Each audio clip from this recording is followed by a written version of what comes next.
মধ্যে একটা বড় ধরনের ষড়যন্ত্র বিদ্যমান। এই ষড়যন্ত্রকে জনগণের আন্দোলনের মধ্য দিয়ে উৎখাত করতে হবে।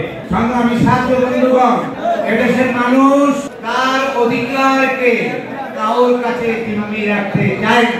অর্থাৎ অধিকার মানে তার সার্বভৌমত্বকে, তার সুপ্রিম অথরিটি, সুপ্রিম পাওয়ারকে কারোর কাছে জিম্মি রাখতে চায় না।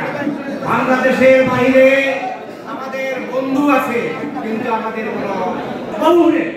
যদি কেউ আমাদের উপর প্রভুত্ব বিস্তার করতে চায়, তাহলে আমরা তা মেনে নেব না এবং আমরা কাউকে মানতে যাওয়া হবে না।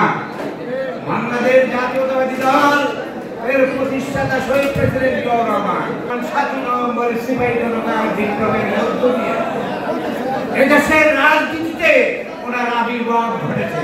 সিপাহী জনতা ওনাকে আমন্ত্রণ জানিয়েছে, ইনভাইট করেছে, তুমি আসো, রাখাল রাজা তুমি দেশের দায়িত্ব নাও। সেই 7 নভেম্বর সন্তান হলে, 7 নভেম্বর যদি প্রসূতি হয়, 7 নভেম্বরের সন্তান হলো বাংলাদেশ জাতীয়তাবাদী দল। সেই জাতীয়তাবাদী দলের সেই ম্যানিফেস্টো, জাতীয়তাবাদী দলের সেই 7 নভেম্বর চিন্তা চেতনার আলোকে জাতীয়তাবাদী দল গঠিত হয়েছে। তাই প্রেক্ষিতে জাতীয়তাবাদী দলের মূল আদর্শ হলো 19 দফা কর্মসূচি।